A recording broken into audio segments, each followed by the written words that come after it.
8 minutos.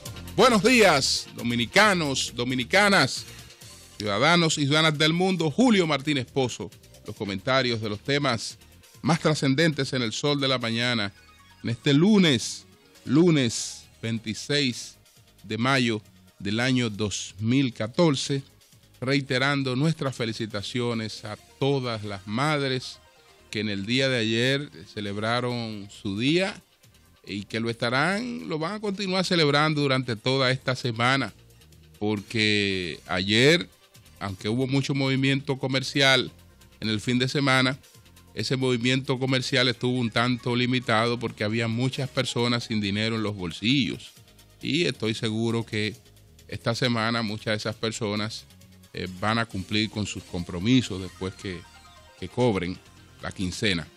6:59 minutos. Señores, y a propósito, uno de mis temas es ese, pero tengo otros temas importantes. Uno de mis temas es ese porque desde luego que no voy a dejar pasar como quien ve llover la situación esta, el nuevo escándalo de la Cámara de Diputados de la República Dominicana, la nueva burla a los contribuyentes dominicanos.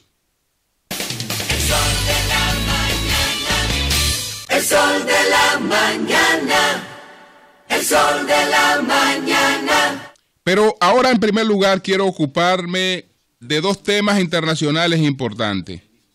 Las elecciones en Colombia y la decisión del presidente Rafael Correa de buscar la reelección indefinida, de modificar la constitución de su país para buscar reelección indefinida. Bueno, señores, lamentablemente para el presidente Juan Manuel Santos, las cosas se han puesto sumamente difíciles. No solo porque ha quedado abajo en el conteo en la primera vuelta, es decir, el señor Oscar Iván Zuluaga tiene un 29.3 y Juan Manuel Santos tiene 25,58%. Esos dos porcentajes de por sí no señalan quién gana en una segunda vuelta, porque quedar en primer lugar en una primera vuelta no es garantía de triunfo. José Francisco Peña Gómez quedó en primer lugar en primera vuelta en la República Dominicana y perdió en segunda vuelta, y eso ha ocurrido con muchos candidatos. Lo peligroso para Juan Manuel Santos es que quien ha quedado en primer lugar no estaba posicionado en un primer lugar. El que estaba posicionado en un primer lugar era Juan Manuel Santos. El que no tenía competencia era Juan Manuel Santos.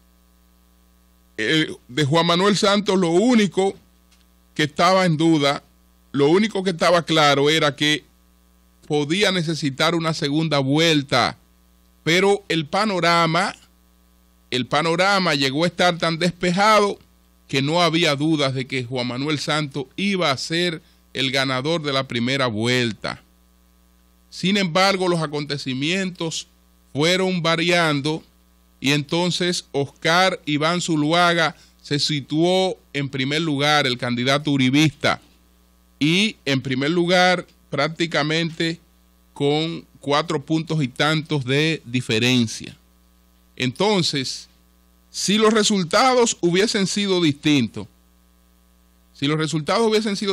pero un poquito más reñido, de todas maneras, Álvaro, el presidente Santos estaba en peligro por una cosa que se llama la tendencia. Es decir, el que ha venido creciendo no es santo. El que ha venido creciendo no es Santos. Por el contrario, se estancó y bajó. Y Oscar Iván Zuluaga es que ha venido creciendo. Entonces la suerte depende ahora de los partidos minoritarios, de otros partidos minoritarios no tan minoritarios, porque estamos hablando de minoritarios que ha alcanzado una cantidad de votos que jamás en la vida lo ha alcanzado un partido de lo que llamamos minoritario en la República Dominicana. Hay dos partidos que tienen un 15.52% y un 15.23%. Si partimos del hecho de que estas dos damas, la señora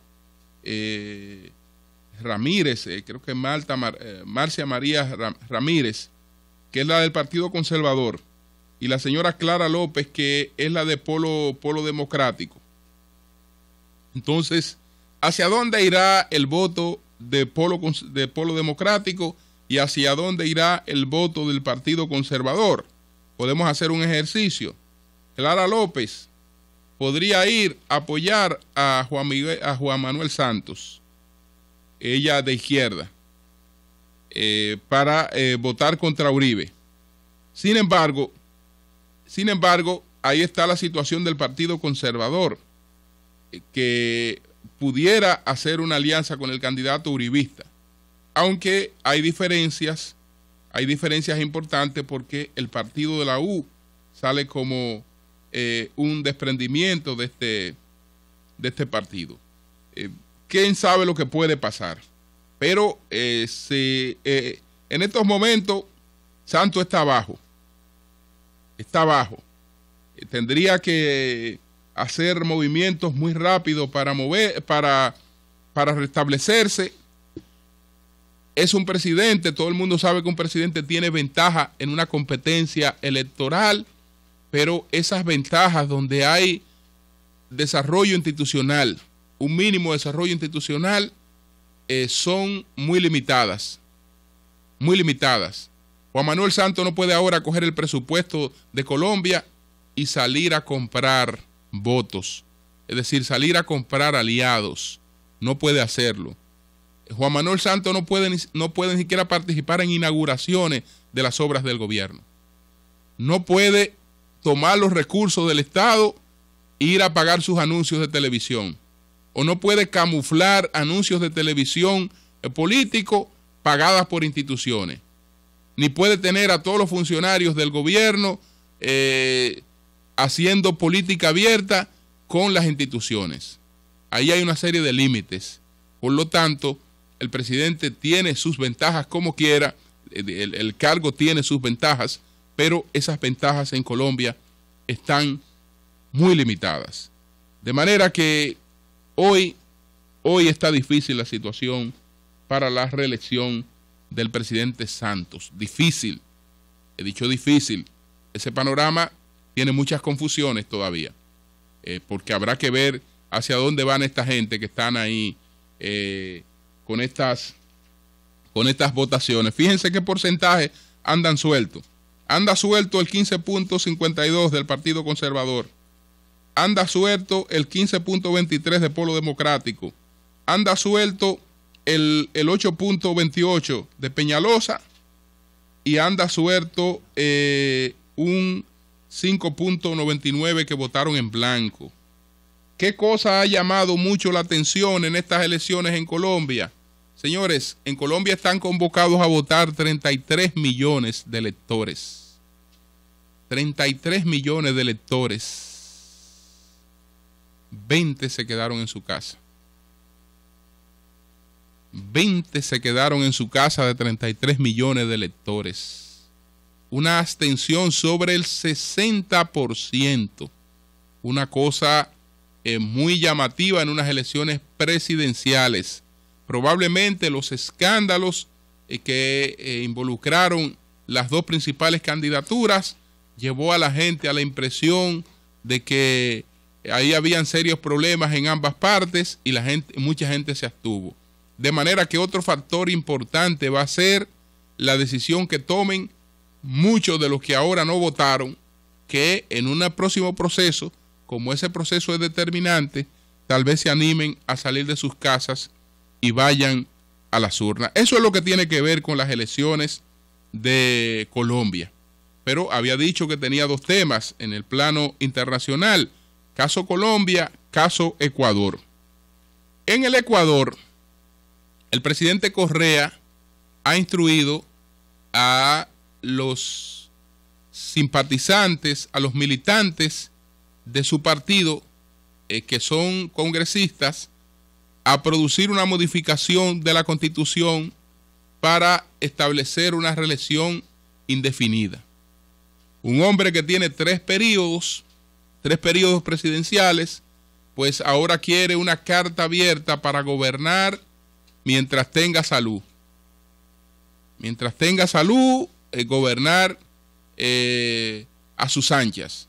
Un hombre que tiene logros importantísimos, un hombre que realmente tiene un liderazgo muy respetable en Ecuador, pues todas estas cosas ahora vamos a ponerlas al servicio de nuestras ambiciones personales.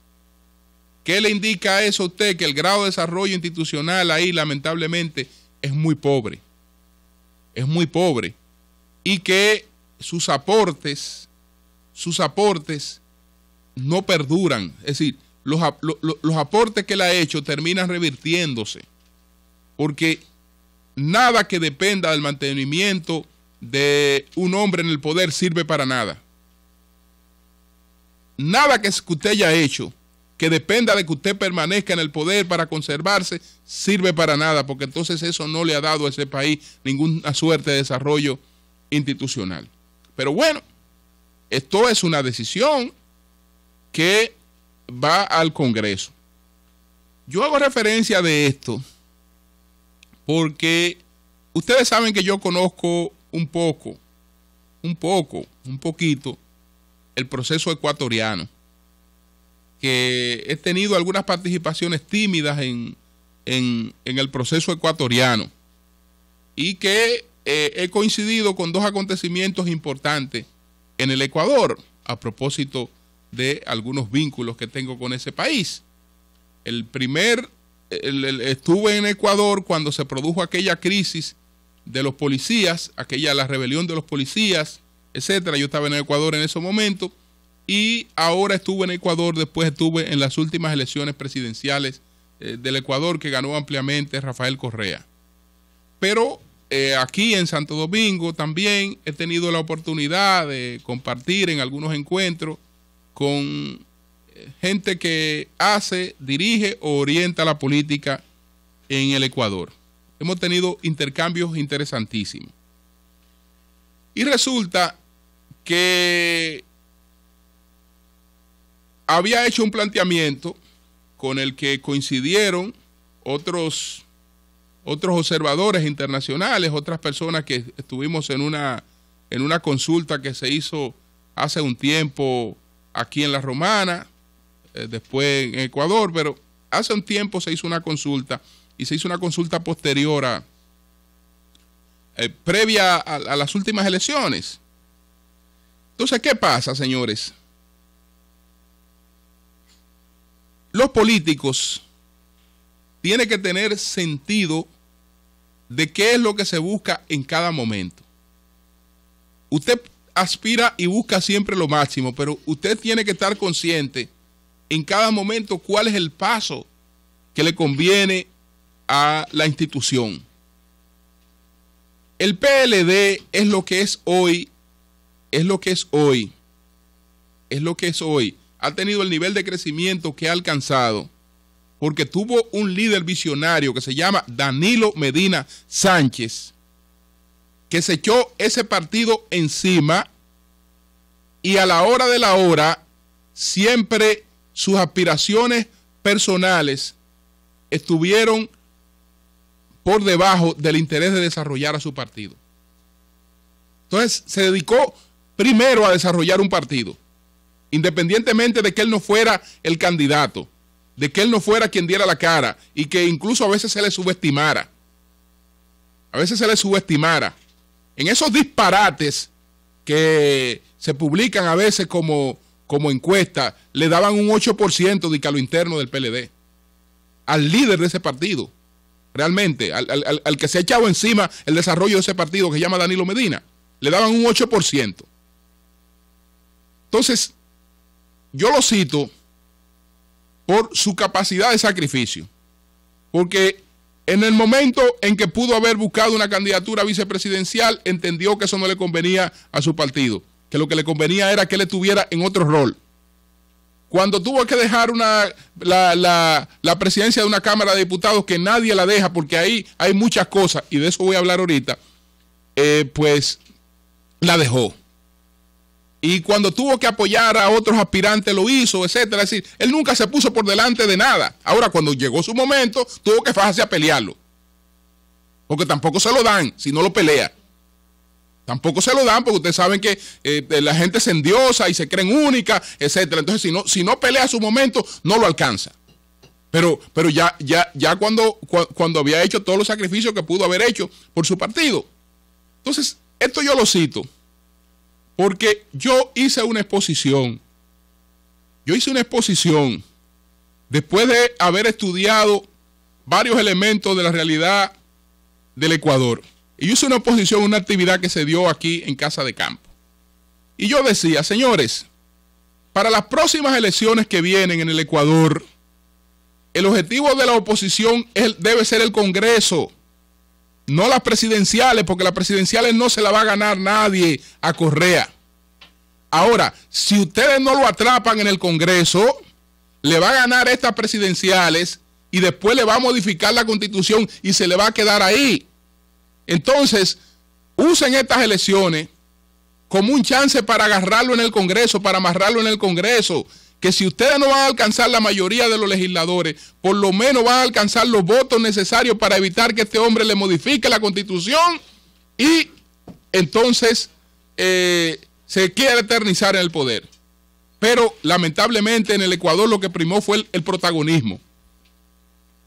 Cada candidato, cada uno de los caciquitos de la oposición, lo que quiso fue aprovechar esas elecciones para hacer un nombre y ellos ver cuál iba a ser el líder de la oposición. Bueno, yo creo que para la oposición, para tener un líder, lo primero que tiene que existir. Entonces, en el único sitio donde puede hacerse oposición aquí es en el Congreso. Ustedes lo que deben hacer es buscar una fórmula. Incluso todas las encuestas decían que si la oposición se aunaba en el Congreso, ganaba el Congreso. Ganaba el Congreso, no las presidenciales. Pero todo el mundo fue disperso. Correa barrió en las presidenciales, barrió en el Congreso, ahora puede hacer lo que le dé su gana. Y lo va a hacer, lamentablemente. Pobre Ecuador, porque ese tipo de cosas, señores, nada más se ve en el club del atraso. Eso nada más se ve en el club del atraso. Cualquier país que usted vea que un hombre que ha gobernado 3 veces un país está haciendo maniobras para quedarse en el poder o mantenerse en el poder, es un país que pertenece al club del atraso. Ningún país donde usted vea renta alta y donde usted vea una serie de parámetros de desarrollo, usted va a ver eso. Usted lo puede ubicar a la ciega. Le dicen, miren, en tal país está ocurriendo esto y hay un hombre que quiere hacer esto. Olvídese que ese país pertenece al club del atraso. Porque eso nada más ocurre en el club del atraso. Y lamentablemente la oposición no comprendió a tiempo y ahí está esta situación que se presenta ahora. El hombre tiene las manos abiertas para hacer lo que le dé su bendita gana, modificar la Constitución y quedarse hasta que él le dé su bendita gana.